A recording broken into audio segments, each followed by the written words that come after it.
Merhabalar, kanalıma ve videoma hoş geldiniz arkadaşlar. Bu sefer sizlerle beraber kız çocuklar için bir hırka çalışacağız. Hırkam için 3 numara bir misinalı şiş kullanıyorum. Bir de şöyle bir çift çorap şişi gerekiyor arkadaşlar. Şimdi şişleri şöyle kenara alıyorum. İpimi tanıtayım. İpim Ören Bayan Madame Cotton. 100 gramı 280 metre. Yani antipilik ipler 100 gram 250 metre. Bu da 100 gram 280 metre. Antipilik iplerden bir tık ince. Renk numarası Color 008 Lot 3626. Tabi benimle aynı marka ve aynı renk çalışmak zorunda değilsiniz. Siz elinizdeki ipleri değerlendirin. 100 gramı 250 metrelik bir iple çalışırsanız benim çalıştığım hırkadan bir tık daha büyük bir hırka elde edersiniz. İpimi kenara alıyorum.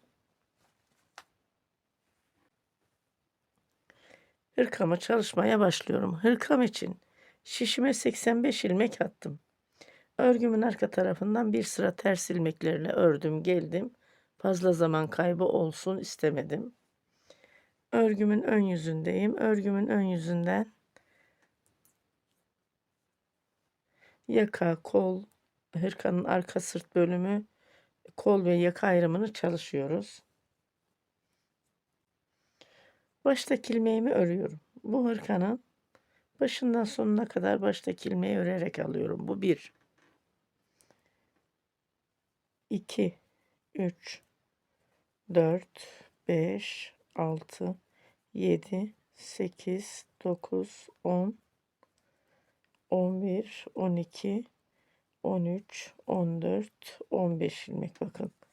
15 ilmek düz ilmeğimi ördüm. Ön yaka için 2 ilmeğim sabit, 3 ilmeğim modele ait. Bu arada sesimden dolayı özür diliyorum. Biraz rahatsızım arkadaşlar. Bir ilmek ilmek alarak artırdım ve 2 ilmek reglan ilmeğimi ördüm. Reglan ilmeğimi şöyle işaretledim. Sonra bir ilmek ilmek alarak artırdım. 11 ilmek kol ilmeğimi örüyorum. 1, 2, 3, 4, 5, 6, 7, 8, 9, 10, 11 ilmek. Bir ilmek ilmek alarak artırdım. 2 ilmek reglan artırım ilmeğimi ördüm. Ve bunu da şöyle işaretledim.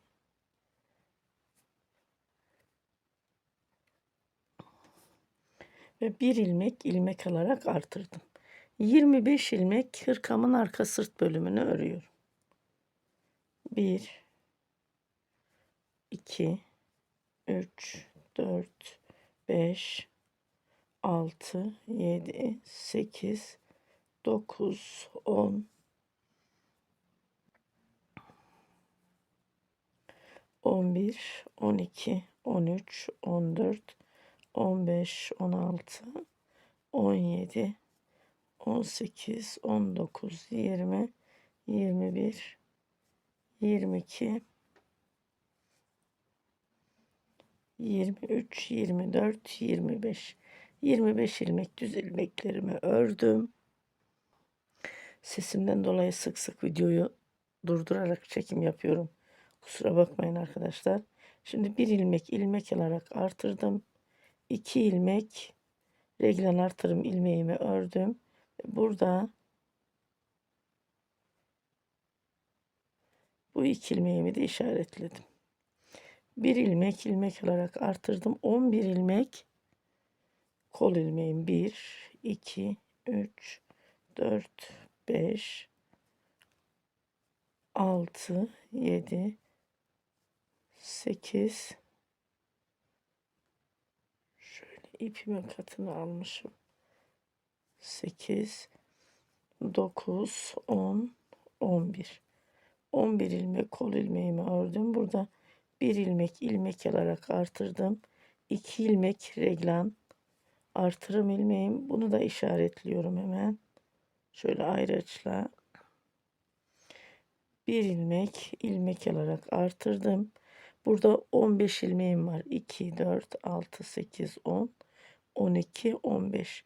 2 ilmeğini aldım. Yaka düşürme tekniği çalışıyorum arkadaşlar. Ve örgümün arka yüzünü döndürüyorum. Örgümün arka yüzünde dönmüş olduğum ilmeğimi örmeden aldım. Ve ilmeğimi bir sıkılaştırdım.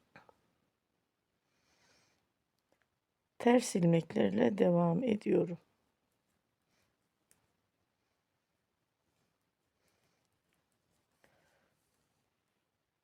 Diğer yakada yaka düşürme ilmeklerime kadar ters ilmeklerle örüp geliyorum. Yani şu son reglan artırım ilmeğime kadar öreyim. Reglan artırım ilmeğime geldim. Bakın şu bir ilmek artırmış olduğum ilmeğimi ördüm. Burada 15 ilmeğim var. 2 ilmeğimi aldım. Kaldı 13 ilmeğim. Kısa satır ilmeklerimi çalışmış oldum. Ve örgümün ön yüzünü döndürdüm. Dönmüş olduğum ilmeğimi aldım. Bir sıkılaştırdım.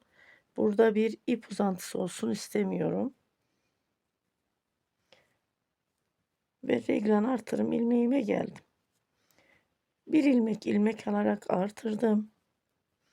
Reglan artırım ilmeğimi ördüm. Düz olarak 2 ilmek, bir ilmek ilmek alarak artırdım.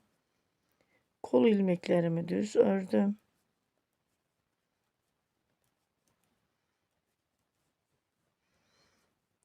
Bebek ve çocuk örgülerinde, hırkalarda, yeleklerde, kazaklarda ne olursa olsun yaka düşür tekniğini kullanın. Rahatsızlığımdan dolayı dediğim gibi biraz zorlanıyorum. Kol ilmeklerini ördüm. Bir ilmek artırdım ilmek alarak. 2 ilmek reglan artırım ilmeğimi düz ördüm. Bir ilmek artırdım. Hırkamın arka sırt bölümünü düz ilmeklerle örüyorum. Diğer yakadaki yaka düşürme ilmeklerine kadar örgümü ilerletip geliyorum.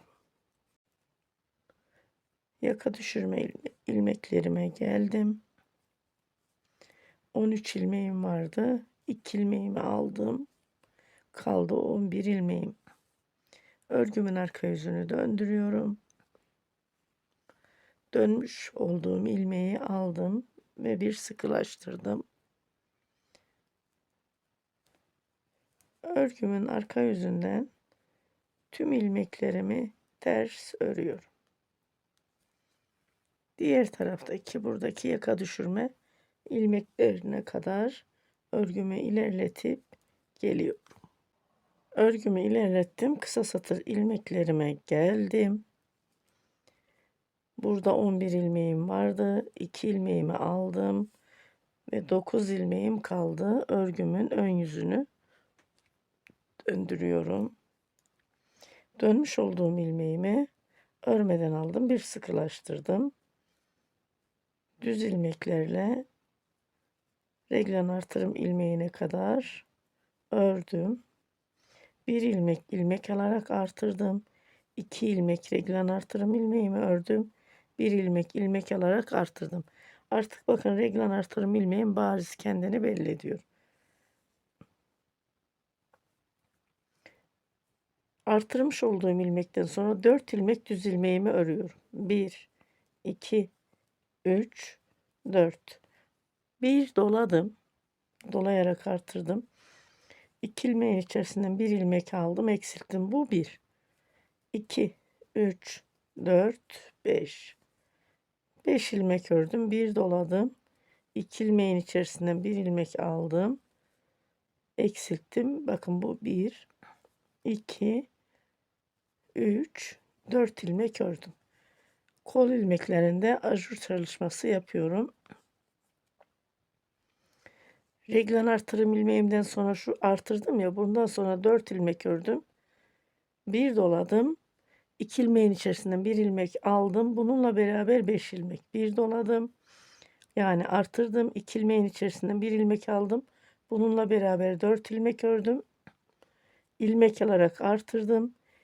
2 ilmek reglan artırım ilmeğimi ördüm ve ilmek alarak artırdım.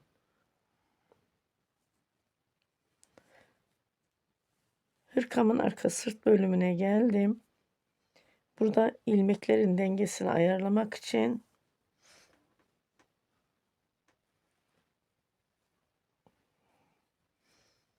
artırmış olduğum ilmekten sonra 5 ilmek düz ilmek örüyorum. 1, 2, 3, 4, 5. Bir doladım, artırdım. 2 ilmeğin içerisinden bir ilmek aldım, eksilttim. Bu 1, 2, 3, 4, 5 ilmek ördüm. Bir doladım, artırdım. 2 ilmeğin içerisinden bir ilmek ördüm, eksilttim. 1, 2, 3, 4, 5 ilmek ördüm. Bir doladım ve 2 ilmeğin içerisinden bir ilmek aldım.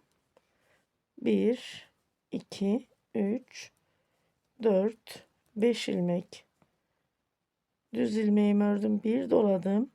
2 ilmeğin içerisinden bir ilmek aldım. Bununla beraber 1, 2, 3, 4, 5 ilmek ördüm. İlmek alarak artırdım. 2 ilmek reglen artırım ilmeğimi ördüm ve ilmek alarak artırdım. 4 ilmek düz ilmek örüyorum. 1, 2, 3, 4. Bir doladım, artırdım. 2 ilmeğin içerisinden bir ilmek aldım. Eksilttim. 1, 2, 3, 4, 5 ilmek ördüm. Bir doladım, artırdım. 2 ilmeğin içerisinden bir ilmek aldım. Bununla beraber 1, 2, 3, 4 ilmek ördüm. İlmek alarak artırdım. 2 ilmek reglan artırım ilmeğimi ördüm. İlmek alarak artırdım. Kısa satır ilmeklerime geliyorum.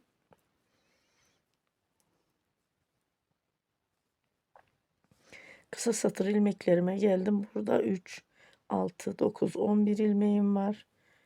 2 ilmeğimi ördüm. Kaldı 9 ilmeğim. Örgümün arka tarafını döndürüyorum. Dönmüş olduğum ilmeğimi örmeden aldım, sıkılaştırdım. Örgümün arka tarafından tüm ilmeklerimi ters örüyorum.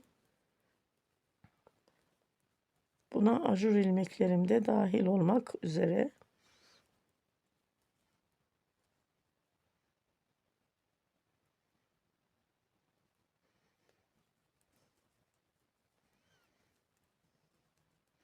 Bakın ajur ilmeğimi de ters ördüm.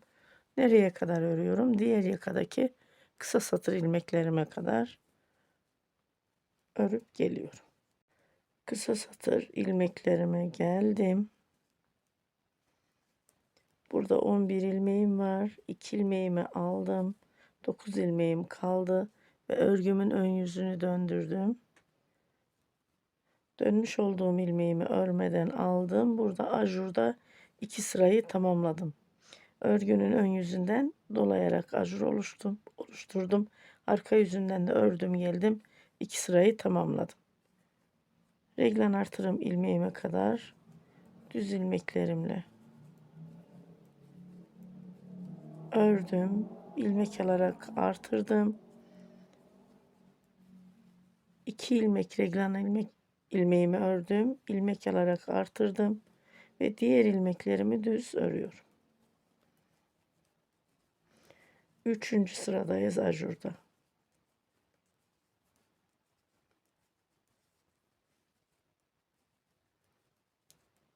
Ve reglen artırım ilmeğime geldim. İlmek alarak artırdım.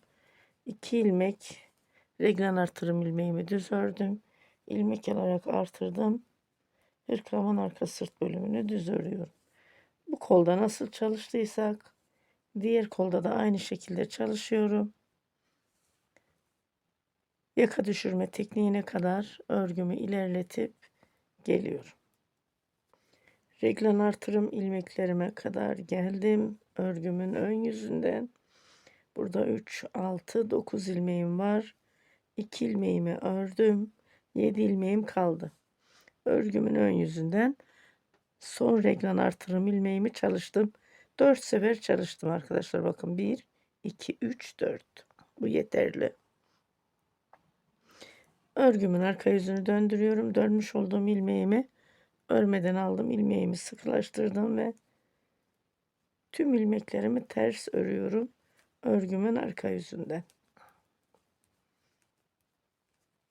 Diğer yaka düşürme ilmeklerine kadar örüp geliyorum. Yaka düşürme ilmeklerine kadar geldim. Burada 9 ilmeğim var. 2 ilmeğimi aldım. Örgümün arka yüzünden de son yaka düşürme tekniğini çalıştım. 7 ilmeğim kaldı. Örgümün ön yüzünü döndürüyorum. Dönmüş olduğum ilmeğimi örmeden aldım. İlmeğimi sıkılaştırdım. Bakın burada hiçbir şekilde ip uzantısı olmuyor. İlmeği sıkılaştırdığımız zaman reglan artırım ilmeğine kadar örüyorum.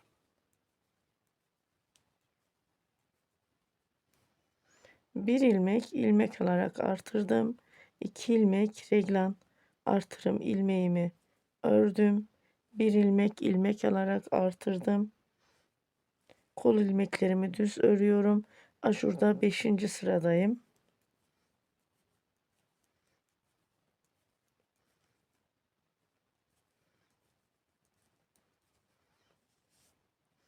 Bu reglanda çalıştığım aynı sistemi bu reglanda da çalışıyorum. Düz ilmeklerle devam ediyorum. Reglan artırım ilmeklerimi unutmuyorum.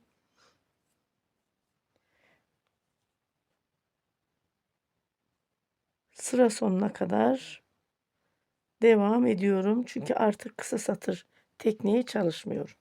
Sıra sonuna kadar örgümü ilerletip geliyorum.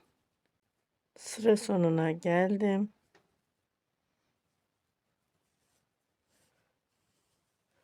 Örgümün arka yüzünü döndürüyorum. Örgümün arka yüzünden sıra başından sıra sonuna kadar tüm ilmeklerimi ters örüyorum.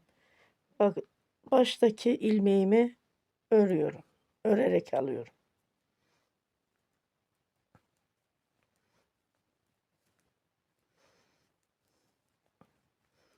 Ve sıra sonuna kadar tüm ilmeklerimi ters örüp geliyorum. Örgümün arka yüzünden tüm ilmeklerimi ters ördüm. Geldim. Ajurda 6 sırayı oluşturdum. Bakın şu şekilde de sayabiliriz. 1, 2, 3, 4, 5. Bir sırada şişimizde 6 sıra. Şimdi ajuru çalışacağım. Ajurlarımız yalnız yer değişerek çalışacak. Hep aynı şekilde gitmeyecek. Baştaki ilmeğimi örüyorum. Bir ilmek daha ördüm. Bu 2 ilmeğim hep sabit ilmeğim arkadaşlar. Bir ilmek daha ördüm. 3 ilmek. 3 ilmeğimi ördüm. Bir doladım. 2 ilmeğin içerisinden bir ilmek aldım. Bu ilmeğimle beraber bakın 1, 2, 3, 4, 5 ilmek ördüm. Bir doladım. 2 ilmeğin içerisinden bir ilmek aldım. Doladım, artırdım. 2 ilmekten bir ilmek aldım, eksilttim. Bununla beraber 1, 2, 3, 4, 5 ilmek ördüm. Bir doladım. 2 ilmeğin içerisinden bir ilmek aldım. 1, 2, 3, 4 ilmek ördüm. İlmek alarak artırdım. 2 ilmek reglen artırım ilmeğimi ördüm. İlmek alarak artırdım. Kol ilmeklerime geldim. 1, 2, 3, 4 ilmek düz ilmeğimi ördüm. Bir doladım. 2 ilmeğin içerisinden bir ilmek aldım. Şu ajur ilmeğim bakın tam ortada olacak. 1, 2 ilmek burada, 2 de burada. Toplamda 5 ilmek. Bu 1, 2, 3, 4, 5 ilmek ördüm. Bir doladım. 2 ilmeğin içerisinden bir ilmek aldım. 1, 2, 3, 4, 5 ilmek ördüm. Bir doladım. 2 ilmeğin içerisinden bir ilmek aldım. 1, 2, 3, 4 ilmek ördüm. Kolda 2 ajurla başladık. Bakın ikinci çalıştığımız ajurda 3 oldu. Bir ilmek alarak artırdım. 2 ilmek reglan artırım ilmeğimi ördüm. 1 ilmek alarak artırdım.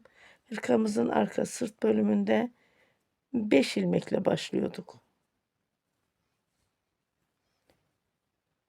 1 2 3 4 5 ilmek ördüm. Bir doladım. 2 ilmeğin içerisinden 1 ilmek ve tekrar 5 ilmeğimi tamamladım. Bir doladım. 2 ilmeğin içerisinden 1 ilmek aldım. 1 2 3 4 5 ilmek ördüm. Bir doladım. 2 ilmeğin içerisinden 1 ilmek aldım. 1 2 3 4 5 ilmek ördüm. Bir doladım. 2 ilmeğin içerisinden 1 ilmek aldım. 1 2 3 4 5 ilmek ördüm. Bir doladım. 2 ilmeğin içerisinden 1 ilmek aldım. 1 2 3 4 5 ilmek ördüm. İlmek alarak artırdım.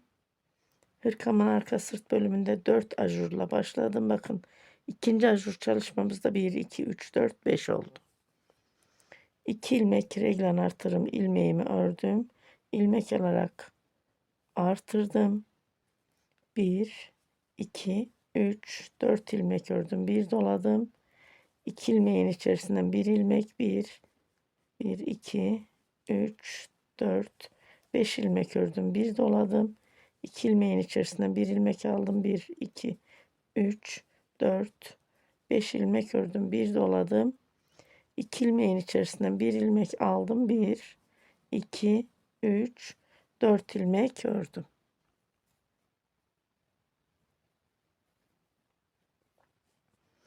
İlmek alarak artırdım.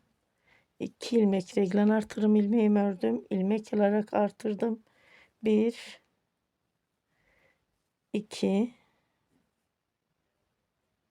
1 2 3 4 ilmek ördüm. İlmek alarak artırdım. 2 ilmeğin içerisinden 1 ilmek aldım. 1 2 3 4 5 ilmek ördüm. İlmek alarak artırdım. 2 ilmeğin içerisinden 1 ilmek aldım. 1 2 3 4 5 ilmek ördüm. İlmek alarak artırdım. 2 ilmeğin içerisinden 1 ilmek aldım. 1 2 3 ilmek ördüm. Diğer yakada 1 2 3 ajur çalıştım. Bu yakada da 1 2 3 ajur çalıştım. Örgümün arka tarafını döndürüyorum. Dönmüş olduğum ilmeği ilmeğin yönüne göre örüyorum. Sıra başından sıra sonuna kadar tüm ilmekleri ters örüp geliyorum. Sıra sonuna geldim. Ters ilmeklerle örerek ajurda 2 sırayı tamamladım modelde.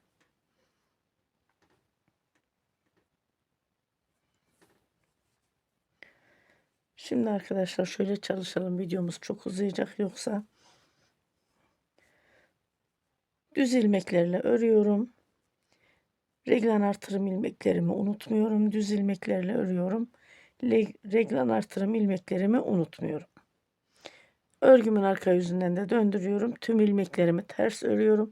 Bu şekilde ajurda 6 sırayı tamamlayıp geliyorum.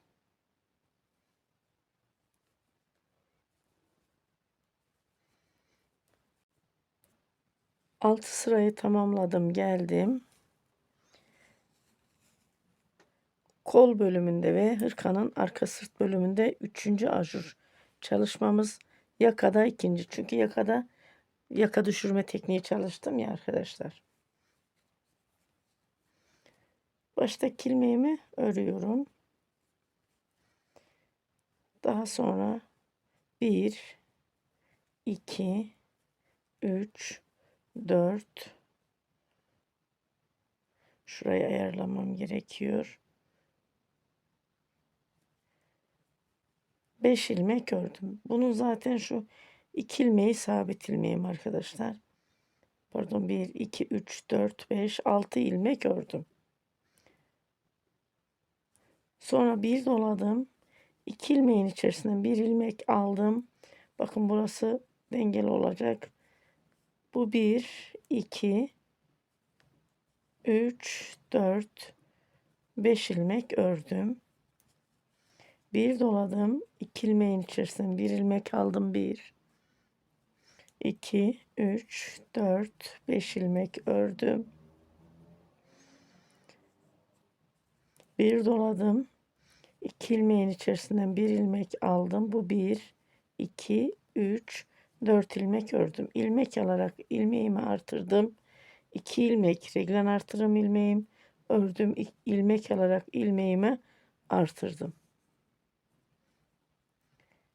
1, 2, 3, 4 ilmek ördüm. Bir doladım. 2 ilmeğin içerisinden bir ilmek aldım. Artık modele aşinayız. Nereye kadar örüyorum bunu? Şu diğer yakaya kadar örüyorum. Sonra diğer yakayı da beraber örelim. Örgümü ilerlettim. Yakaya geldim. 2 ilmek reglen artırım ilmeğimi ördüm. 1 ilmek artırdım. 1, 2, 3, 4 ilmek ördüm. Bir doladım. 2 ilmeğin içerisinden bir ilmek aldım. Bu 1, 2, 3, 4, 5 ilmek ördüm. Bir doladım. 2 ilmeğin içerisinden bir ilmek aldım. 1, 2, 3, 4, 5 ilmek ördüm. Bir doladım. 2 ilmeğin içerisinden bir ilmek aldım. Bu 1, 2, 3, 4, 5, 6 ilmek ördüm.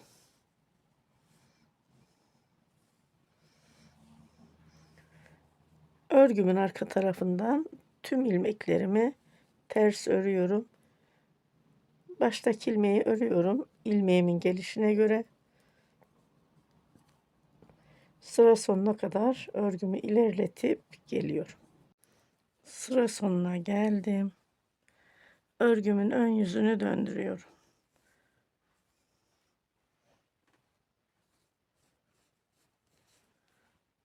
Bu şekilde bakın robamız arkadaşlar. Böyle devam ediyorum ajur çalışmalarımıza. Yaka kısmında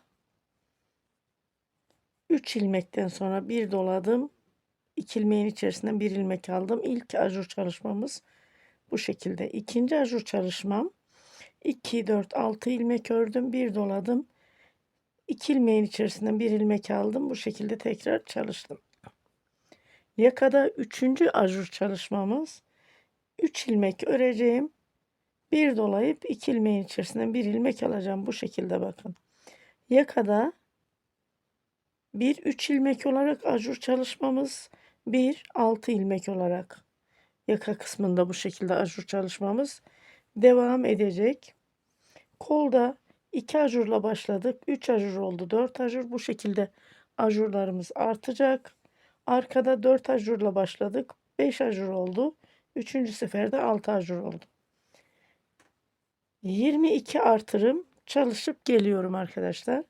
22 artırımdan sonra kol ve beden ayrımını çalışacağız hırkamızın. Robada 22 artırım çalıştım. Geldim. Bakın şöyle sayabiliriz. 1, 2, 3, 4, 5, 6, 7, 8, 9, 10, 11, 12, 13, 14, 15, 16, 17, 18, 19, 20, 21, 22. 1, 2, 3, 4, 5, 6, 7 ajur çalıştım. 6 ajur çalıştım. 7. ajurda 4 sırayı tamamladım. Kol ve beden ayrımını çalışalım. İlmek sayılarını hemen sizlere söyleyeyim arkadaşlar. Şu şekilde ayırdım. 2 ilmek reglan artırım ilmeğimin bir ilmeğini ön yakaya verdim. Bir ilmeğini kola. Burada da yine bir ilmeğini kola verdim. Bir ilmeğini arka sırt bölümünde bu şekilde ilmekleri ayırdım. Bir ön yaka 38 ilmek, kol 57 ilmek, arka 71 ilmek, kol 57 ilmek, diğer ön yaka 38 ilmek.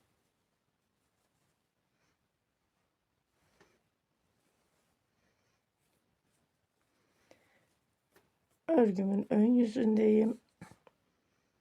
Baştaki ilmeğimi örerek alıyorum. Bu hırkada biliyorsunuz. Ajur çalışmamız yok burada. Yakada da 1, 2, 3, 4, 5, 6. ajur. Yaka düşürme çalıştığımız için bir ajur eksik oldu. Ajur çalışmamızın burada 5. sırası.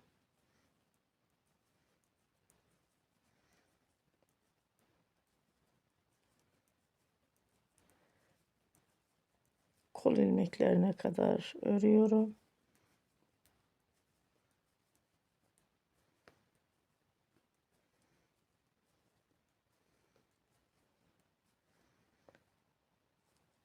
Kol ilmeklerine geldim. Bakın burada artırma işlemi çalışmadım. Arkadaşlar burada ben şöyle normal bir şiş kullanacağım kolda. Siz dilerseniz misinalı şişle devam edebilirsiniz. Ayracımı alıyorum kenara.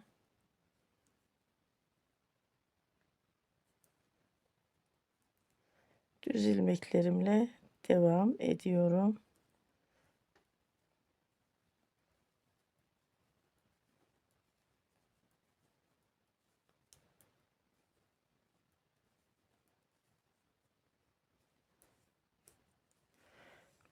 Mor ayraca kadar düz ilmeklerimi örüp geliyorum.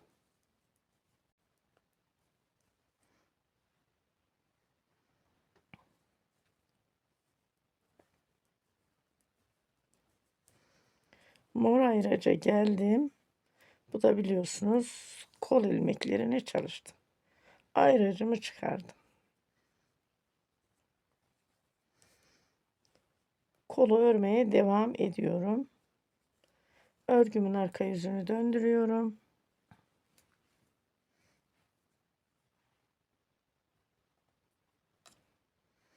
Şişimin diğer tekini aldım. Kol ilmeklerinde baştaki ilmeğimi örmüyorum. Arka yüzünden de ters ilmeklerle devam ediyorum. Kolda sıra sonuna kadar.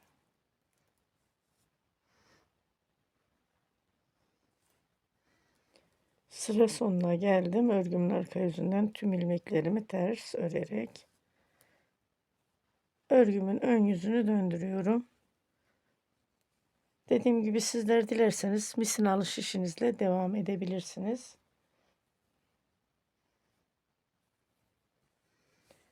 Örgümün ön yüzünden ajur çalışmasına devam edeceğim. Şöyle ilmeğimi ayarlamaya çalışıyorum. Baştaki ilmeğimi örmeden aldım. Bu 1, 2, 3, 4 ilmek ördüm. Bir doladım. 2 ilmeğin içerisinden bir ilmek aldım. Artırdım, eksilttim. Bu 1, 2, 3, 4, 5 ilmek ördüm. Bir doladım. 2 ilmeğin içerisinden bir ilmek aldım. 1, 2, 3, 4, 5 ilmek ördüm. Bir doladım. 2 ilmeğin içerisinden bir ilmek aldım. 5 ilmeğimi tamamladım. Bir doladım. 2 ilmeğin içerisinden bir ilmek aldım. 1, 2, 3, 4, 5 ilmek ördüm. Bir doladım. 2 ilmeğin içerisinden bir ilmek aldım. Bu 1, 2, 3, 4, 5. Bir doladım. 2 ilmeğin içerisinden bir ilmek aldım. 1, 2, 3, 4, 5. Bir doladım. 2 ilmeğin içerisinden bir ilmek aldım. 1, 2, 3, 4, 5. Bir doladım. 2 ilmeğin içerisinden bir ilmek aldım. 1, 2, 3, 4, 5. Bir doladım. 2 ilmeğin içerisinde bir ilmek aldım. Bu 1, 2, 3, 4. Bakın sıra başında 4 ilmek ördüm. Bir doladım. Sıra sonunda da bir doladım. 2 ilmeğin içerisinde bir ilmek aldım. 4 ilmek ördüm. Örgümün arka yüzünden tüm ilmeklerimi ters örüp geliyorum. Sıra sonuna geldim. Örgümün ön yüzünü döndürdüm. Örgümün ön yüzünden düz ilmeklerle devam ediyorum. Ajurda 2 sıra oluşturdum. Bir ajur oluşturduğum sıra, bir de arkadan ördüm geldim.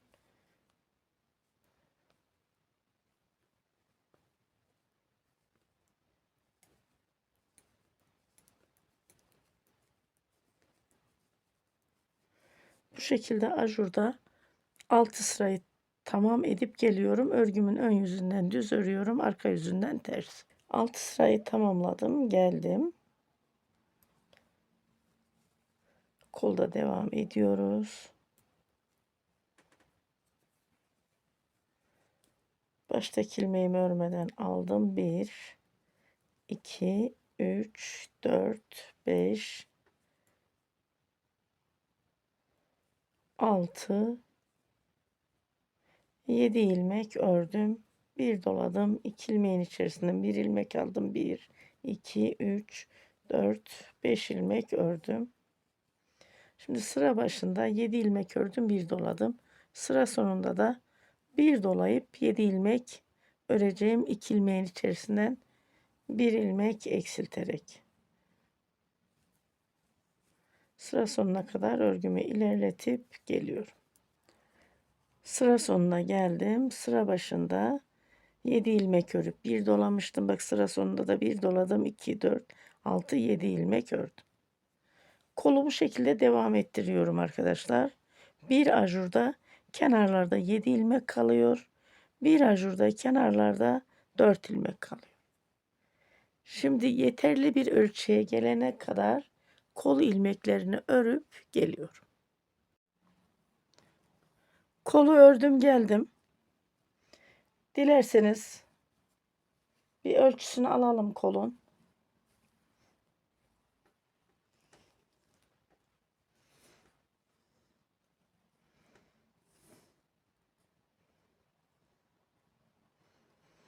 Kol altından bakın tam son sıraya kadar 18 santim. Düz bir kol ördüm. Hiçbir eksiltme yapmadım. Örgümün ön yüzündeyim şimdi.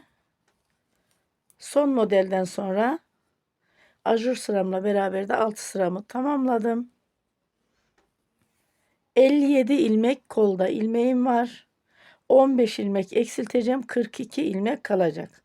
Yani bu 42 de olabilir, 43 de olabilir. Baştaki ilmeğimi aldım. 2 ilmeğin içerisinden bir ilmek aldım. 2 ilmek ördüm. 2 ilmeğin içerisinden bir ilmek aldım. 1 2 ilmek eksilttim. 1 2 ilmek ördüm.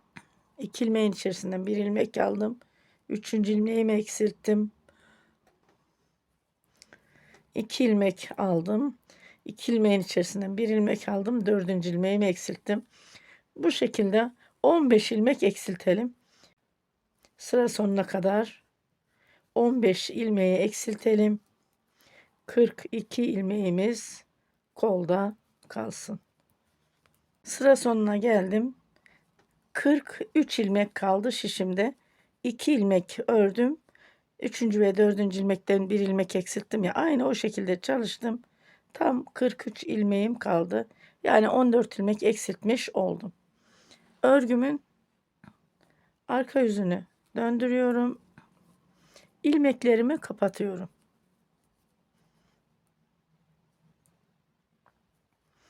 Örgünün arka yüzü ters ilmekle olduğu için ters ilmeklerle kapatıyorum. Bakın 2 ilmeğin içerisinden bir ilmek aldım ve 2 ilmeğin içerisinden bir ilmek aldım.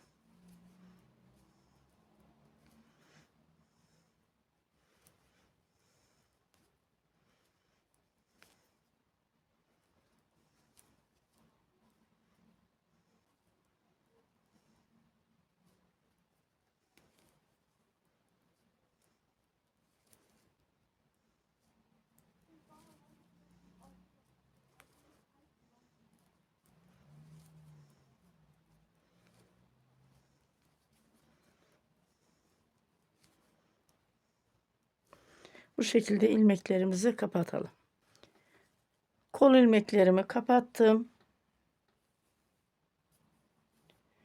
Buradan ipimi bağlıyorum. Şöyle ben tığ ile bir sabitleyip o şekilde ilmek alıyorum arkadaşlar. Şuradan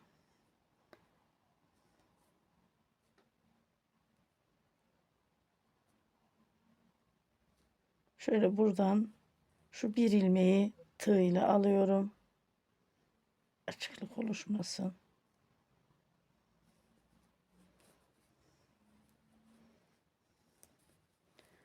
Sonra bir ilmek de hemen bu taraftan alıyorum. 2 ilmek artırıyorum. Şöyle ilmeğimin açıklık oluşmamasına dikkat ediyorum. Evet, 2 ilmeğimi artırdım. Düz ilmeklerle devam ediyorum.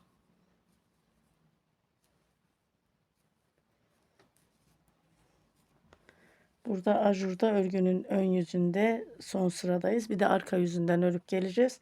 Sonra modeli ayarlayacağız arkadaşlar. Orada ilmek sayılarımı yine ayarlarım.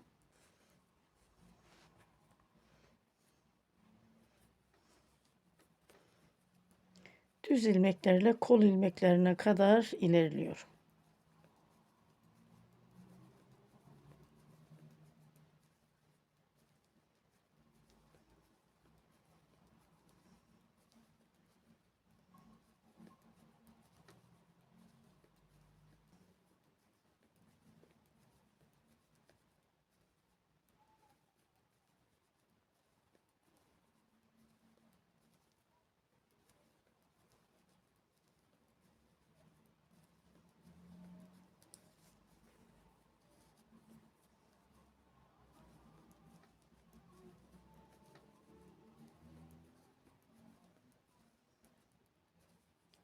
Kol ilmeklerime geldim. Bakın Noraylaç kol ilmeklerim.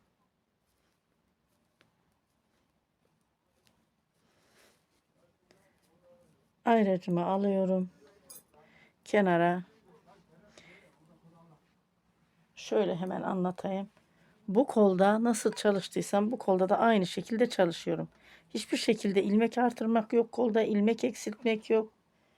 Burada toplamda kaç model çalışmışım? Şu kol altında değil de tam omuzdan sayıyorum. Bakın 1, 2, 3, 4, 5, 6, 7, 8, 9, 10, 11, 12, 13, 14, 15, 16 model. Bu kolda da toplamda 16 model çalışacağız. Burada da yine normal şişimle devam ediyorum.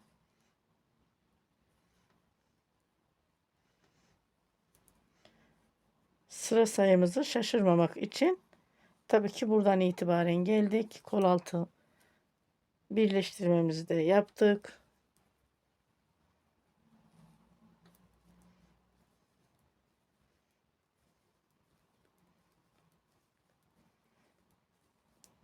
Sıra sonuna kadar kol ilmeklerimi öreyim. Kol ilmeklerinde sıra sonuna geldim. Örgümün arka yüzünü döndürüyorum. Arka yüzünden de tüm ilmeklerimi ters örüyorum. Yani birinci kolda nasıl çalıştıysak ikinci kolda da aynı şekilde çalışıyoruz. Sıra sonuna kadar örüp geliyorum. Sıra sonuna geldim. Örgümün arka yüzünden ön yüzünü döndürdüm. Baştaki ilmeği örmeden aldım. Bu 1, 2, 3. Hemen şurayı ayarlamam gerekiyor. 3, 4. 4 ilmek ördüm. Bir doladım. 2 ilmeğin içerisinden bir ilmek aldım. Bu 1, 2, 3, 4, 5 ilmek. Bir doladım. 2 ilmeğin içerisinden bir ilmek aldım. Bununla beraber 1, 2, 3, 4, 5 ilmek ördüm. Bir doladım. 2 ilmeğin içerisinden bir ilmek aldım. Bununla beraber 1, 2, 3, 4, 5 ilmek ördüm. Bu şekilde sıra sonuna kadar beraber ilerleyelim.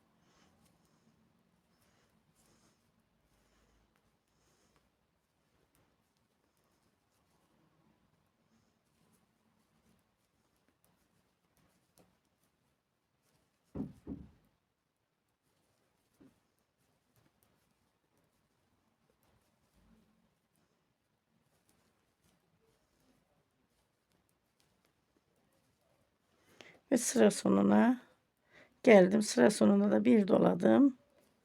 4 ilmek.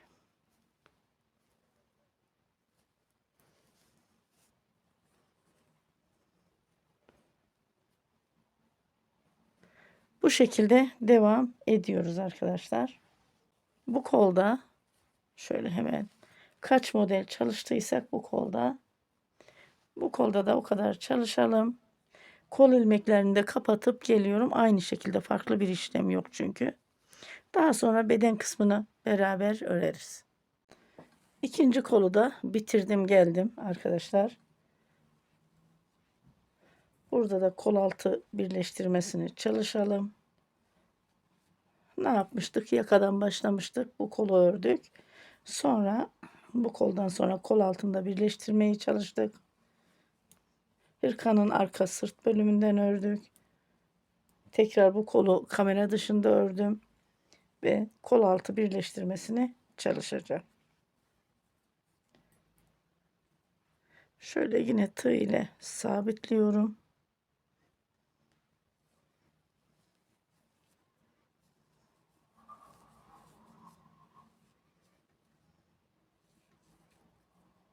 Kol altından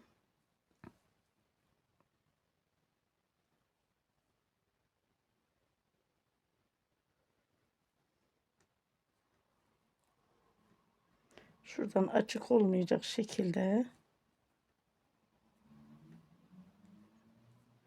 ilmeğimi alıyorum. Bu ilmeğimi şişime taktım.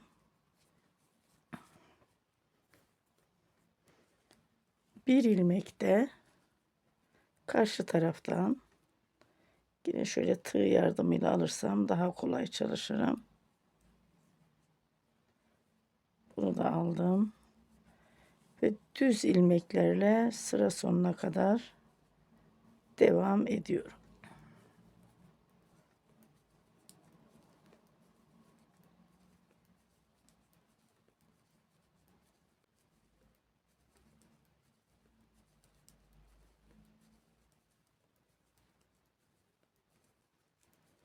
Sıra sonuna geldim. Düz ilmeklerle örgünün arka tarafından tüm ilmeklerimi ters örüp geleceğim. Örgünün arka tarafını döndürüyorum. Örgünün arka tarafından tüm ilmeklerimi ters örüyorum. Baştaki ilmeğimi de geliş yönüne doğru örüyorum. Sıra sonuna kadar bu şekilde örüp geliyorum. Örgümün arka tarafından tüm ilmeklerimi ters ördüm, geldim. Şimdi model sırasındayım. Baştaki ilmeğimi gelişine göre ilmeğin ördüm. 1, 2, 3. 3 ilmek ördüm. Bir doladım. 2 ilmeğin içerisinden bir ilmek aldım. Bu 1, 2, 3, 4, 5. Şimdi kol altında ilmeklerimiz denk gelecek mi? Ona bakacağız.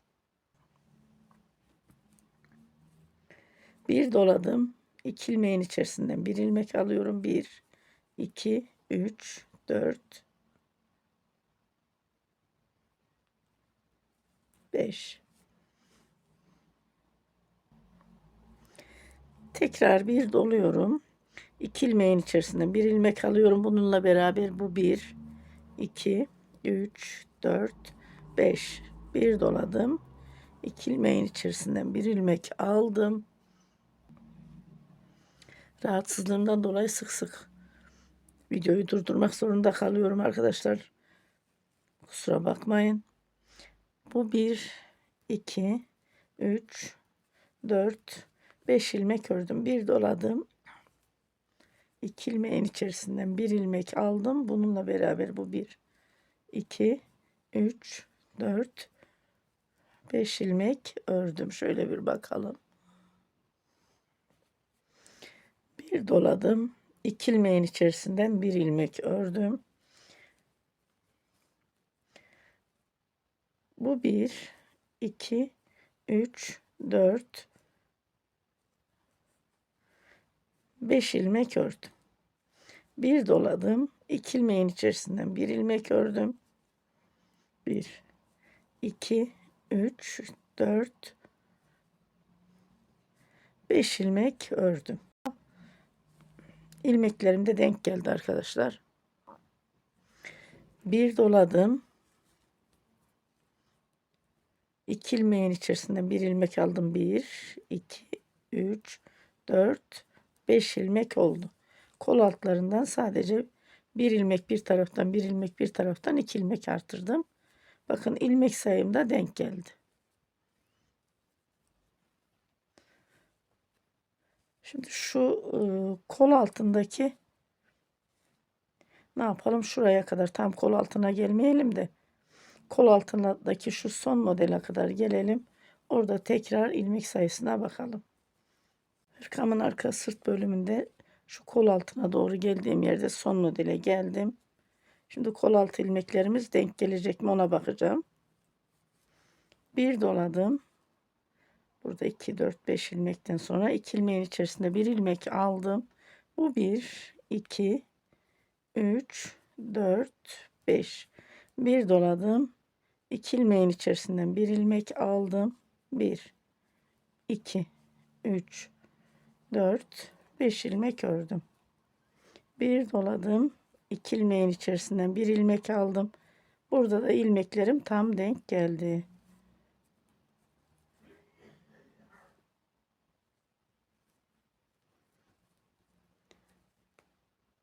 Sıra sonuna kadar bu şekilde devam edelim.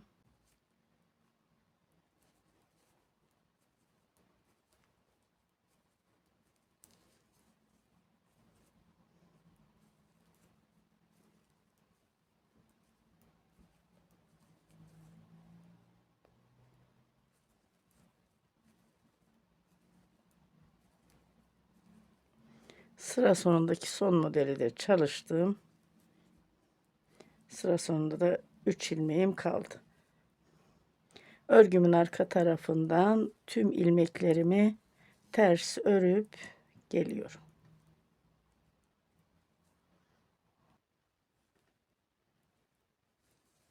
Sıra sonuna geldim. Artık anlatacağım farklı bir şey yok arkadaşlar. Şöyle.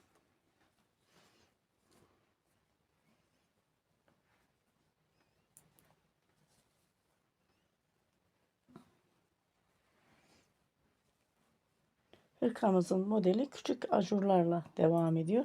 Kolu dikmiyorum tabii ki. Kol ağzına çünkü biye çalışacağım. Fırfır çalışacağım. Bu şekilde devam edelim. Yeterli bir ölçüye gelene kadar örüp geliyorum. Daha sonra işte etek ucunda yine biye kısmını, yakada biye kısmını, fırfırı beraber çalışırız. Yeterli bir ölçüye gelene kadar ördüm geldim hırkam arkadaşlar. Şöyle yakadan itibaren hemen ön yakadan 1, 2, 3, 4, 5, 6, 7, 8, 9, 10, 11, 12, 13, 14, 15, 16, 17 model çalıştım. Tabi bu hırkamın sırtından da 18 model oluyor. Yaka düşürme çalıştığımız için burası 17 model. Şimdi örgümün arka tarafındayım. İlmekleri kapatıyorum.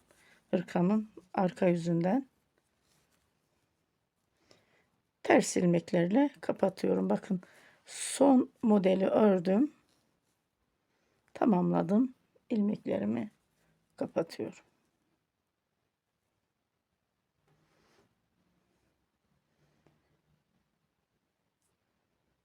İki ilmeğin içerisinden bir ilmek aldım.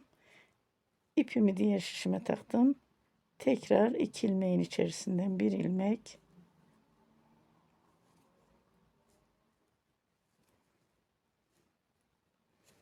Bu şekilde ilmeklerimi kapatıp geliyorum. İlmeklerimi kapattım, geldim.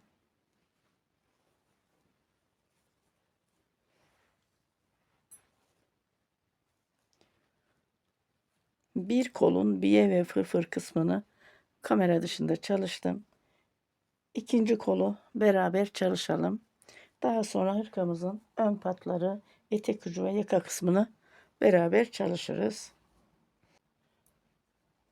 Şu biye için elimde şöyle bir çift, iki tarafı da boş çorap şişim var.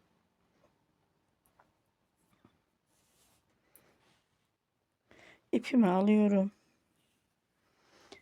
3 ilmek atıyorum şişime. Şöyle bak. 1 2 ipimin ucunu kısa tuttuğum için şöyle zorlandım. 3 ilmek attım. İpimi sabitledim. Kolumun ön yüzünü döndürdüm.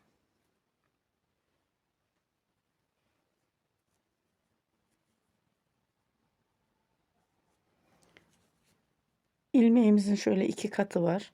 Arkadaki kattan değil de öndeki kattan şişimi taktım. Şöyle kaydırdım. Diğer şişimi aldım. İlk ilmeğimi ördüm. Düz olarak bakın. İkinci ilmeğimi ördüm. Düz ilmeklerle. Üçüncü ve dördüncü ilmeğimin içerisinden bir ilmek aldım. Bir yandaki ilmeğin tek katına şişimi taktım. Şöyle kaydırdım. Diğer şişimi aldım bakın. İpim arkada. Örgümün ön yüzünden hep düz ilmeklerle devam ediyorum. İlk ilmeğimi ördüm. İkinci ilmeğimi ördüm. Üçüncü ve dördüncü ilmeğimin içerisinden bir ilmek aldım. Bir yandaki ilmeğin tek katına şişimi taktım. Kaydırdım. Bakın şöyle. Diğer şişimi elime aldım. Örgünün ön yüzünden ipim arkada. Böyle devam ediyorum. Düz ilmeklerle. Birinci ilmeğimi ördüm. İkinci ilmeğimi ördüm. Üçüncü ve dördüncü ilmeğimin içerisinden bir ilmek aldım. Koldaki ilmeğin şu öndeki tek katına şişimi taktım ve kaydırdım. Diğer şişimi aldım.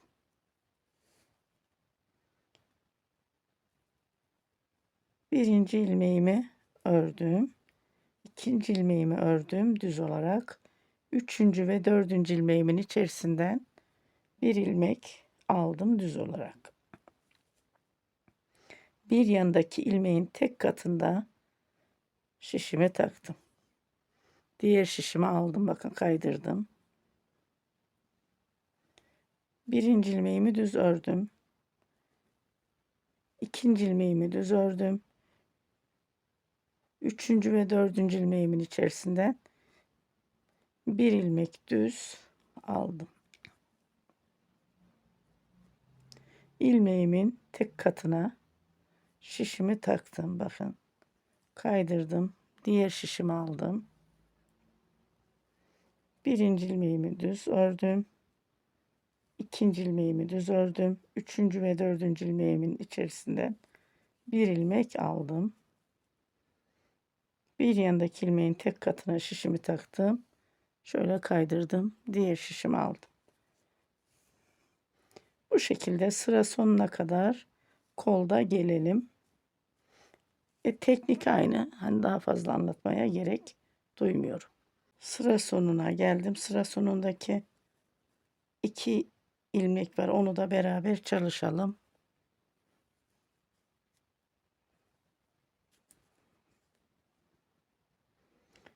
Hep örgümün ön yüzünden düz ilmeklerle çalışıyorum biliyorsunuz.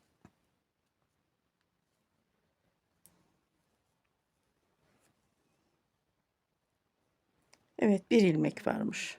Yanılmışım. Tamamdır. Şöyle örgümün arka tarafını döndürüyorum. 3 ilmeği birden kapatıyorum.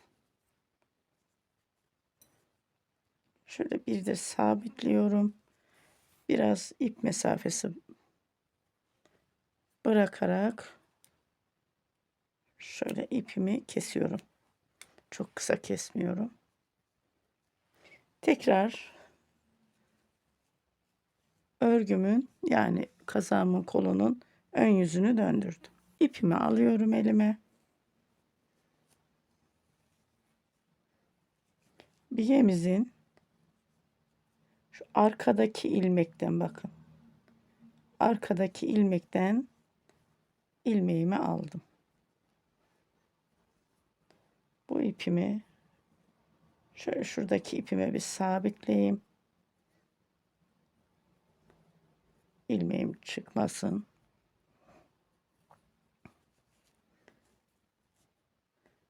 Bu şekilde devam ediyorum. Bakın biyenin arkadaki ilmekten şöyle bakın şuradan.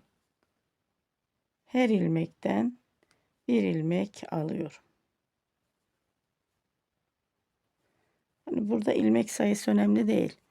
Sıra başından sıra sonuna kadar her bir ilmeğin tek katından bir ilmek alıyorum. Ama biyenin önden değil arkadaki tek kattan bakın.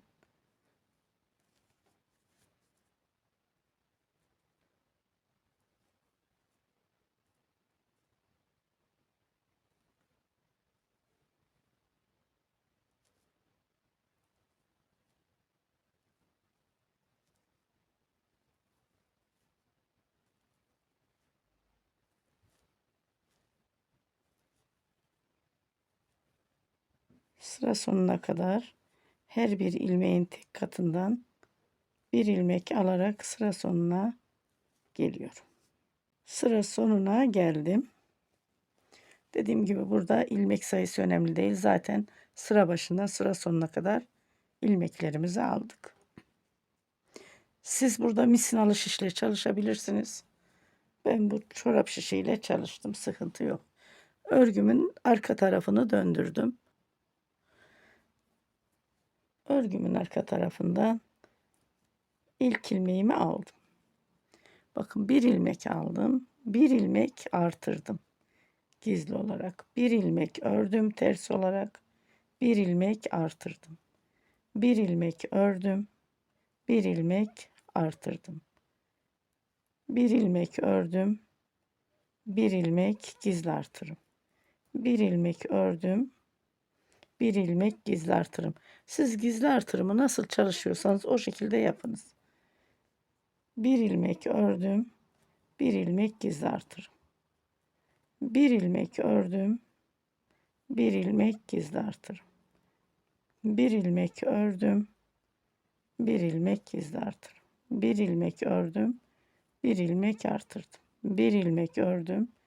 Bir ilmek artırdım. Bir ilmek ördüm. Bir ilmek artırdım. Sıra sonuna kadar bu şekilde devam edelim.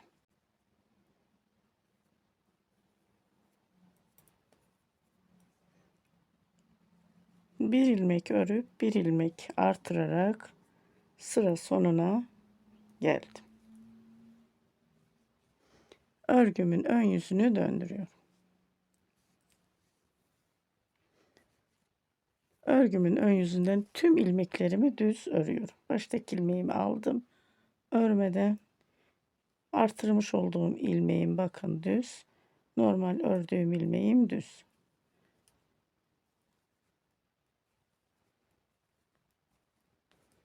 Şimdi bu sıradan itibaren, yani bu sırayla beraber örgümün ön ve arka yüzünden 7 sıra tamamlıyorum.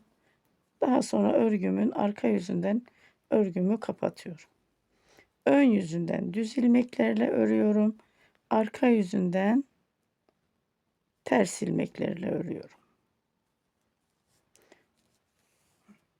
Sıra sonuna kadar örüp geleyim.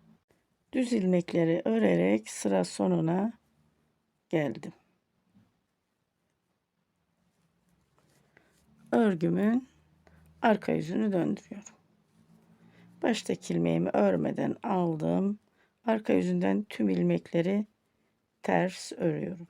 Biraz önce de ifade ettiğim gibi örgünün ön yüzünden düz ilmeklerle, arka yüzünden ters ilmeklerle örerek 7 sırayı tamamlayıp geliyorum. Örgünün ön yüzünden düz, arka yüzünden ters örerek 7 sırayı tamamladım. İlmeklerimizi kapatıyoruz. 2 ilmeğin içerisinden bir ters ilmeğimi aldım. Arka yüzünden kapatıyorum ilmekleri. 2 ilmeğin içerisinden bir ters ilmek aldım.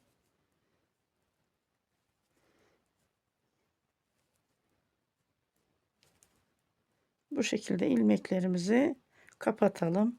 Hırkamızın etek ucunda nasıl kapattıysak aynı şekilde kapatıyoruz.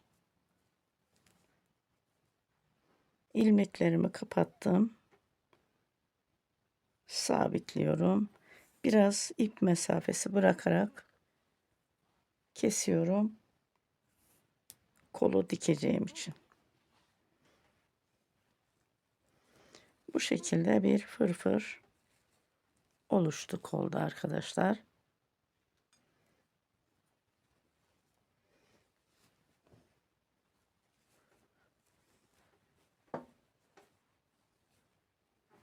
Hırkamızın ön patlar ve etek ucundaki biye işlemini çalışalım. Bunun için şişime tekrar şöyle 3 ilmek atıyorum. Kol biyesindeki gibi. Şöyle 1 2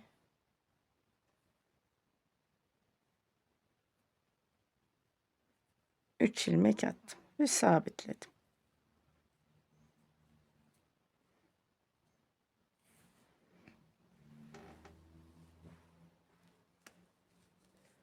Yakadan başlıyorum biye çalışmama. Buradan ön yüzünden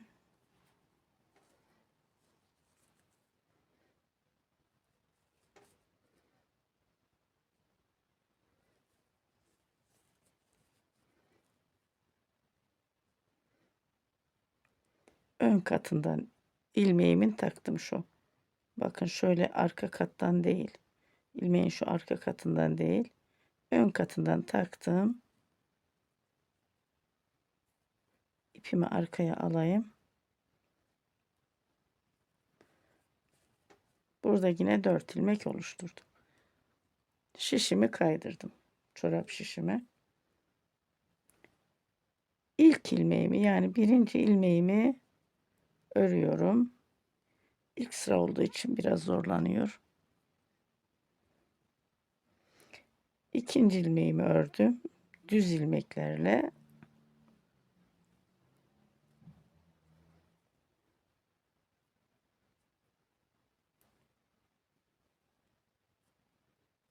İpimin katını aldım burada hep. Şöyle düzelttim. Bir ilmek ördüm, 2 ilmek ördüm. Üçüncü ve dördüncü ilmeğimin içerisinden bir düz ilmek aldım. Bir sonraki ilmeğin şu ön katından şişimi taktım. Şöyle, yani şu şekilde ilmek almadım. Böyle taktım. Şişimi kaydırdım. Birinci ilmeğimi düz olarak ördüm. İkinci ilmeğimi düz olarak ördüm. Üçüncü ve dördüncü ilmeğimin içerisinde bir düz ilmek aldım. Bir yandaki ilmeğe şişimi taktım. Şişimi kaydırdım. Diğer şişimi aldım. Birinci ilmeğimi düz ördüm. İkinci ilmeğimi ördüm. Üçüncü ve dördüncü ilmeğin içerisinde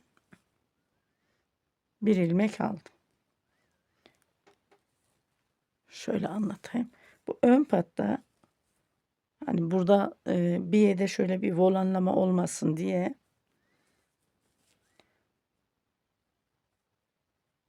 şu ilmeği atlıyorum. Bakın bir sonraki ilmekten takıyorum şişimi. Ara ara bu şekilde çalışıyorum. Şişimi kaydırdım. İpim hep arkada. Hep ön yüzden çalışıyorum. Birinci ilmeğimi düz ördüm. İkinci ilmeğimi düz ördüm. Üçüncü ve dördüncü ilmeğimin içerisinden bir ilmek aldım. Bir yandaki ilmeğe şişimi taktım. Kaydırdım. Diğer şişimi aldım. Birinci ilmeğimi ördüm. İkinci ilmeğimi ördüm. Üçüncü ve dördüncü ilmeğimin içerisinden bir ilmek aldım. Burada yine bir yandaki ilmeğe şişimi taktım. Şişimi şöyle kaydırdım. Diğer şişimi aldım. Bakın bu şekilde çalışıyoruz. Biraz önce de ifade ettiğim gibi ara ara da bir ilmeği bırakıp şöyle ikinci ilmekten ilmek alacağız.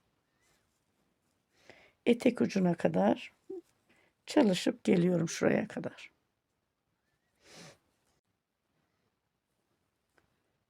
Sıra sonuna geldim. Ön pattaki biyemizin bakın etek ucuna geldim.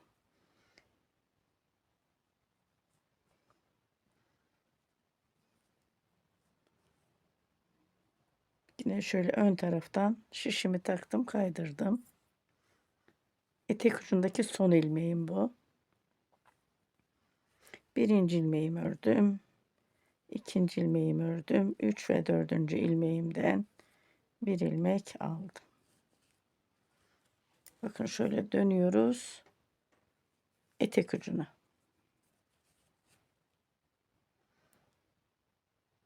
İlmeğin ön katından bir ilmek aldım. Şişimi kaydırdım. Birinci ilmeğimi ördüm. İkinci ilmeğimi ördüm. Üç ve dördüncü ilmeğimin içerisinden bir ilmek aldım. Etek ucunda her ilmekten bir ilmek alıyorum. Ön patta 2 ilmekte ya da 3 ilmekte bir ilmek atlıyordum. Burada her ilmekten bir ilmek alıyorum. Bu şekilde devam ediyorum. Nereye kadar? Hemen şöyle bakalım.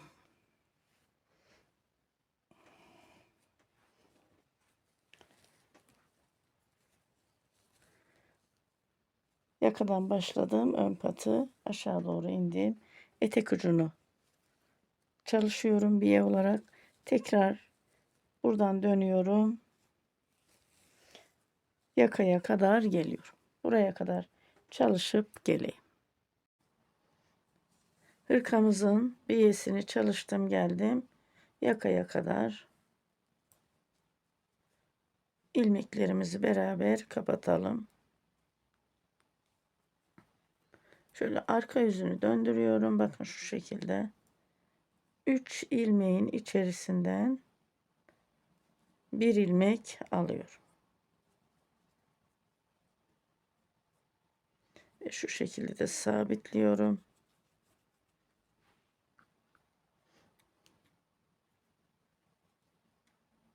İpimi kesiyorum.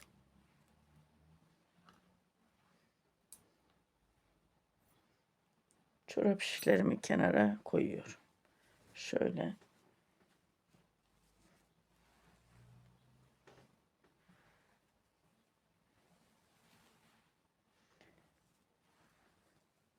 Hırkamızın ön patlar ve etek ucunda şöyle bakalım bakın. Ön pat ve etek ucunda fırfır çalışmasına geçiyoruz. Ön yüzünden şöyle alalım. Biyenin şu önden değil, bakın şu arkadaki kattan ilmeğimi alıyorum, bak arka kattan.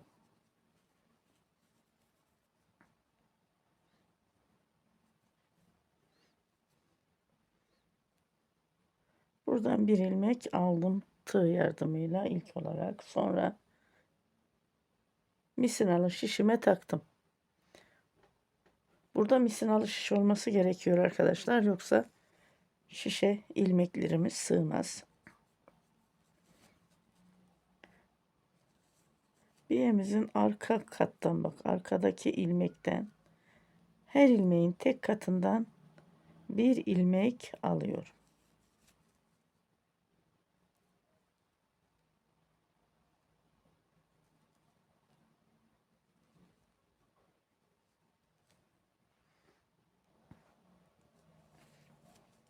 Her ilmeğin tek kat arkadaşlar.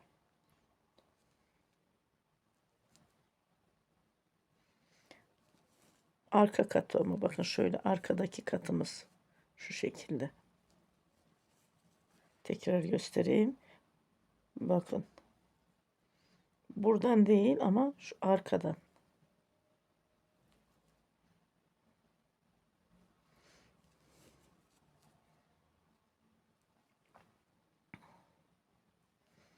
İlmeklerimizi bu şekilde alıyoruz. Nereye kadar? Biyemizin arkada ilmeğin tek katından ilmek alarak, biraz rahatsızım, ara ara videoyu durduruyorum, tekrar özür diliyorum arkadaşlar. Ön pattan ilmeğimizi alıyoruz. Etek ucundan alıyoruz. Aynı şekilde tekrar ön pata geliyoruz. Yakaya kadar. Oraya kadar ilmeklerimi alıp geliyorum. Yakaya kadar geldim.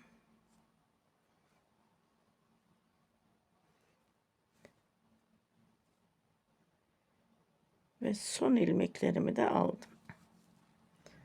Örgümün arka yüzünü döndürüyorum. Şöyle bakın arkadaşlar, şu şekilde ilmeklerimi aldım.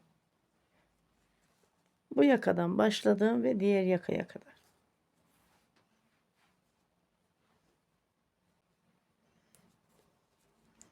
Örgümün arka yüzünde baştaki ilmeğimi aldım. Bu 1, 2, 3, 4. 4 ilmeğimi ördüm. Ve bir ilmek daha ördüm. 5. 5 ilmeğimi ördüm. Bir gizli artırma çalıştım. Bir ilmek ördüm. Bir gizli artırma. Bir ilmek ördüm. Bir gizli artırma. Bir ilmek ördüm ters ilmeklerle. Bir gizli artırma. Bir ilmek ördüm. Bir artırdım. Bir ilmek ördüm. Bir artırdım. Bir ilmek ördüm. Bir artırdım. Bir ilmek ördüm. Bir artırdım. Tıpkı şu koldaki gibi artırma işlemimiz. Yakada fırfırda böyle yığılma olmasın diye 5 ilmeği ördüm.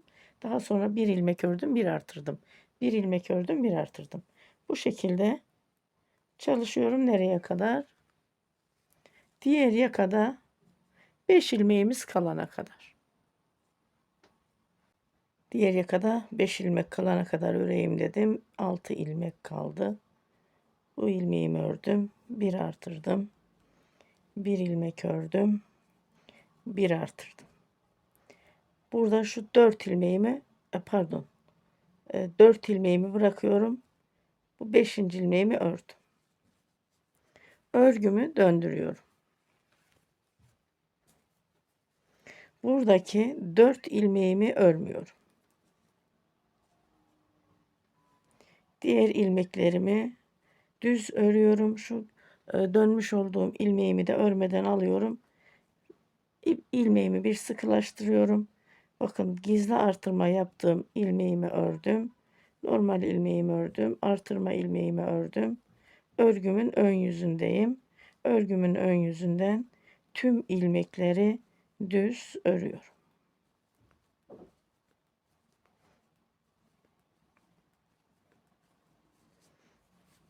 Bu şekilde.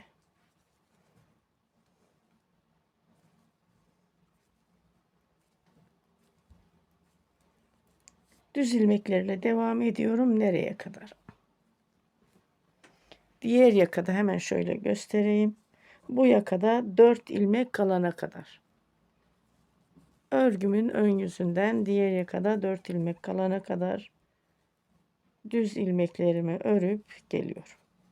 Sıra sonunda 5 ilmek kalana kadar öreyim dedim. 2, 4, 6, 8 ilmek var. 1, 2, 3. Burada 5 ilmeğim kaldı değil mi arkadaşlar? Bunun bir ilmeğini ördüm. 4 ilmeğim kaldı. Geriye döndürüyorum.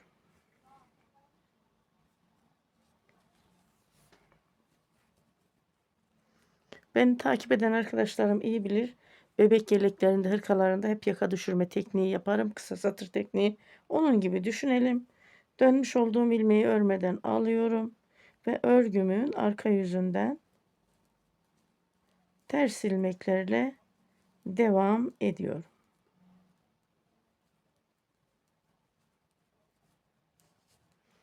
Şöyle bir bakalım. Örgümün ön yüzünden ilmek aldım. Arka yüzünden ilk sıra ilmeğimi aldım. Arka yüzünden ters ilmeğimi bir ördüm, bir artırdım. Bu şekilde ördüm. Bu iki sırayı saymıyorum. Bu iki sıradan sonra şimdi ben örgümün ön yüzünden bir sıra düz ördüm. Arka yüzünden de bir sıra ters öreceğim. 2 sıra örgünün ön yüzünden düz ilmek elde edeceğim. Nereye kadar öreceğim? Hemen tekrar gösteriyorum. Şöyle şu yakada, bakın diğer yakada 4 ilmek kalana kadar örüp geliyorum. Sıra sonunda 4 ilmek kalana kadar ördüm bu yakada. Bu bir ilmeğimi alıyorum. 3 ilmek kaldı. Örgümün ön yüzünü döndürüyorum. İpimi arkaya aldım. Dönmüş olduğum ilmeğimi örmeden aldım. Ve tüm ilmeklerimi düz örüyorum.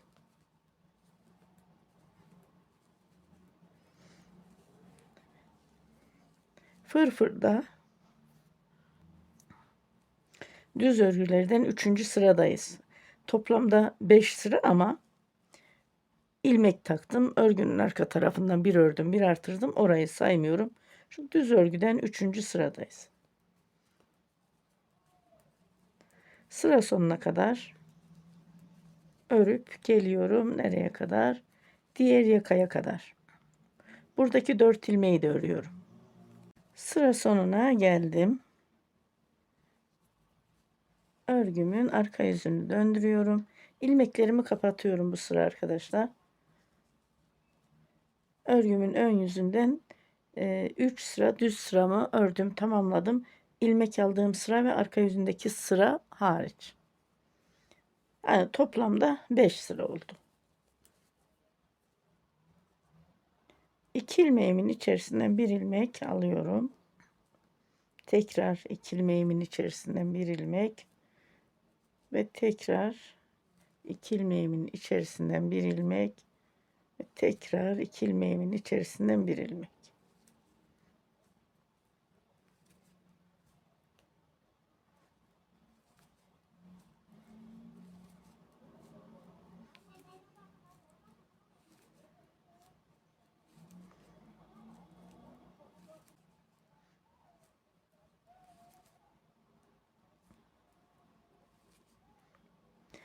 İlmeklerimizi bu şekilde kapatarak sıra sonuna kadar gelelim. Şöyle bir bakalım. Geri dönüşümüzün faydasını gördük burada. Oval bir görüntü oluştu. Ben ilmeklerimi kapatıp geliyorum. İlmekleri kapattım. Hırkamın duruşu bakın bu şekilde, fırfırları. Kolları da video dışında diktim geldim. Nasıl dikiyoruz? Kol ağzından bu fırfırdan başlayıp kol altına kadar dikiyoruz. Biyeyi, fırfırı hepsini dikiyoruz arkadaşlar.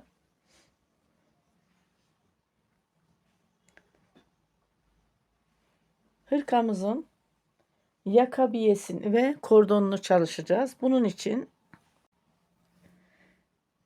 ben çorap şişime 3 ilmek attım ve sabitledim. İpimi şöyle arkaya alıyorum.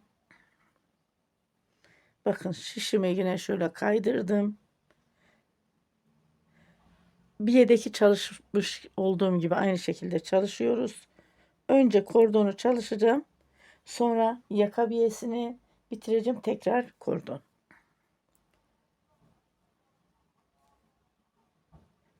Örgümün ön yüzünden düz ilmeklerle 1, 2, 3 ilmeğimi ördüm. Şişimi böyle yine kaydırıyorum. İpim arkada. Örgümün ön yüzünden düz ilmeklerle birinci ilmeğimi ördüm.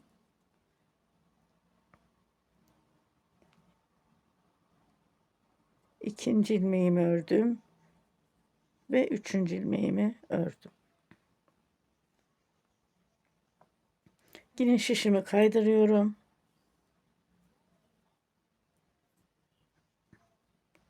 Örgümün ön yüzünden düz ilmeklerle hep ön yüzden birinci ilmeğimi ördüm. İkinci ilmeğimi ördüm ve üçüncü ilmeğimi ördüm. Şişimi kaydırıyorum.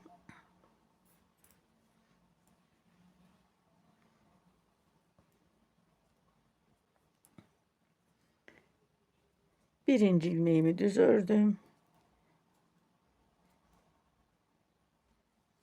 İkinci ilmeğimi düz ördüm ve üçüncü ilmeğimi düz ördüm. Bakın bu şekilde. Yine şişimi şöyle kaydırıyorum. Birinci ilmeğimi aldım. Düz olarak örüyorum. İkinci ilmeğimi ve üçüncü ilmeğimi ördüm. Şişimi kaydırıyorum. Hep örgümün ön yüzünden devam ediyorum. Birinci ilmeğimi ördüm. Düz olarak. İkinci ilmeğimi ve üçüncü ilmeğimi de ördüm. Yine şişimi şöyle kaydırıyorum. Hep örgümün ön yüzünden devam ediyorum.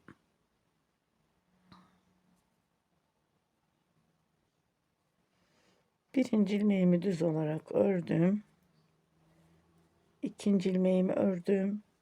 Üçüncü ilmeğimi ördüm. Şişimi kaydırıyorum.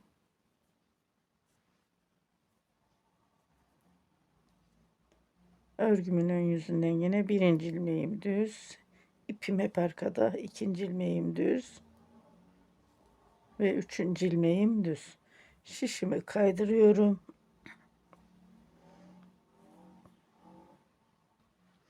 Bu şekilde devam ediyorum.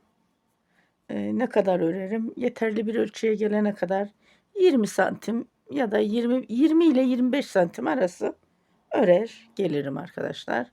Daha sonra yaka biyesini beraber çalışırız. Kordonumu yeterli bir ölçüye gelene kadar ördüm arkadaşlar.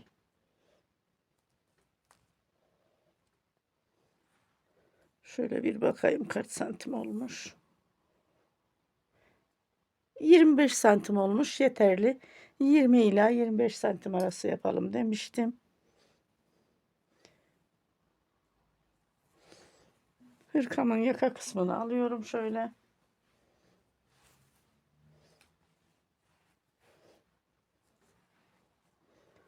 Buradan yakanın tam uç noktasından bir ilmek taktım şişime. Şişimi kaydırdım. Birinci ilmeğimi düz alıyorum.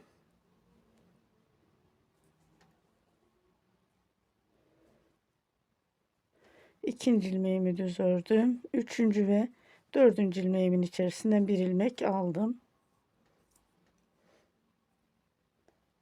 Sonra buradan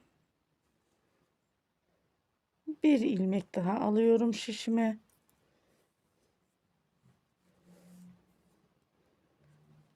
Şişimi kaydırdım. Birinci ilmeğimi düz ördüm. İkinci ilmeğimi ördüm. Üçüncü ve dördüncü ilmeğim içerisinden bir ilmek aldım. Bu şişimi alıyorum.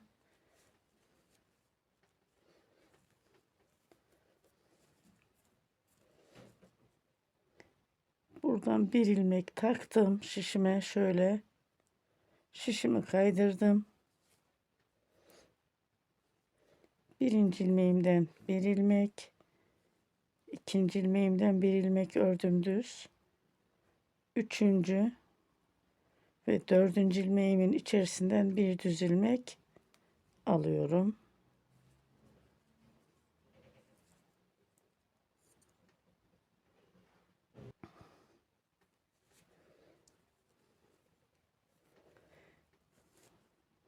Sonra şöyle bir ilmek atlıyorum, bir ilmek alıyorum, yaka biraz toparlansın diye.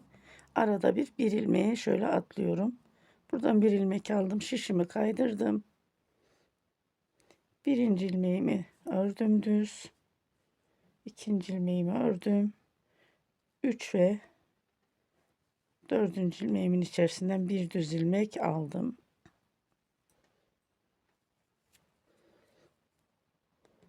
Buradan bir ilmek taktım şişime, şişimi kaydırdım. Birinci ilmeğimi düz ördüm. İkinci ilmeğimi ördüm. 3 ve dördüncü ilmeğimin içerisinden bir ilmek aldım.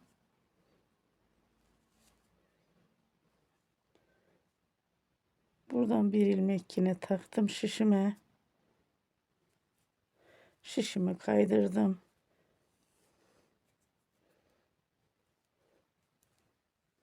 Örgümün ön yüzünden sürekli örüyorum. Düz ilmeklerle bakın.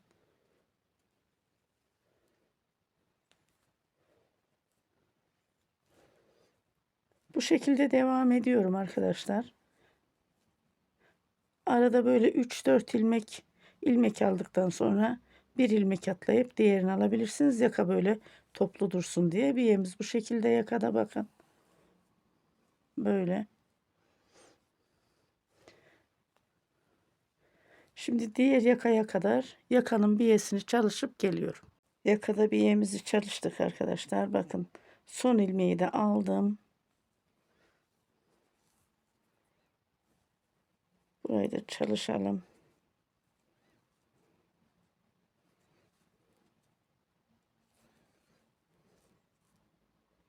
Tamamlandı. Şişimi kaydırıyorum. Örgümün ön yüzünden 3 ilmeğimi hep düz olarak örüyorum.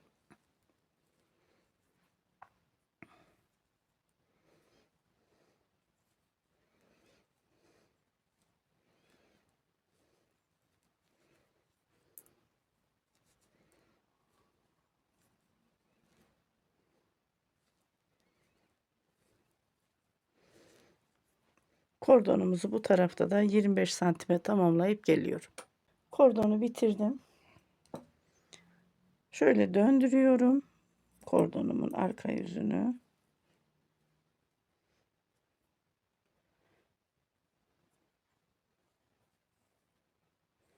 Üç ilmeği birden alıyorum.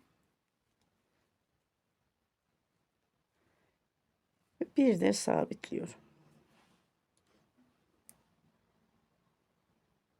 İpimi kesiyorum. Bir tığ yardımı ile bu ipi şöyle içeri alıyorum.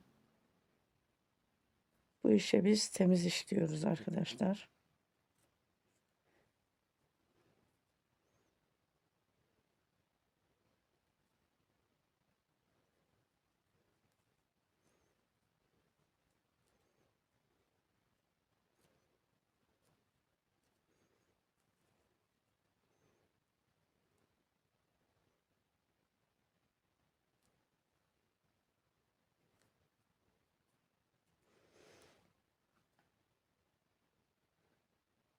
ipimi kesiyorum. Hırkama 2 ip gitmedi. 2 ipten bu kadar kaldı. Yalnız ipim 100 gramı 280 metrelik olan bir ip. 100 gramı 250 metrelik bir ipten örerseniz 2 ip yetmez arkadaşlar. 3 ipten birazcık örersiniz.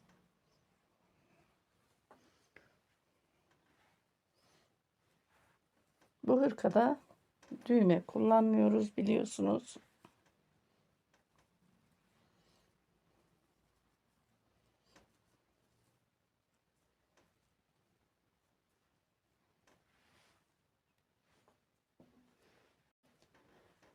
Kordonu da bağladık arkadaşlar hırkamızın. Şimdi dilerseniz hırkamızın beden genişlik ölçüsünü, boy ölçüsünü alalım. Kol altından alıyorum. 31 santim beden genişlik ölçüm. Hırkam 2 yaş için oldu. Yani 2 yaştan 3 yaşa kadar giyer çocuğumuz. Yakadan etek ucuna alıyorum ölçüyü. 36 santimde boy ölçüsü. Genişlik 31, boy 36.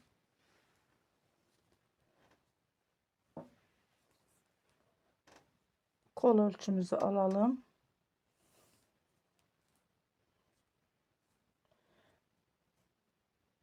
...35 santim omuzdan...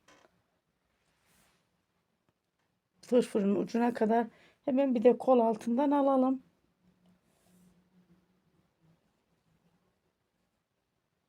Kol altından 20 santim.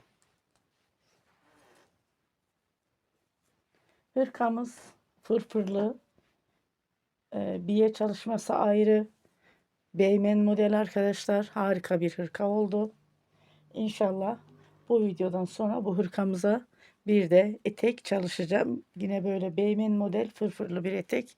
İnşallah çalışacağım Allah'ın izniyle. Beni buraya kadar izlediğiniz için teşekkür ediyorum. Kanalıma abone değilseniz abonelikler tamamen ücretsiz. Zil bildirimini de aktif haline getirirseniz kanaldan gelen bildirimlerden ilk sizler haberdar olacaksınız. Hoşça kalın. Allah'a emanet olun. Saygıyla kalın.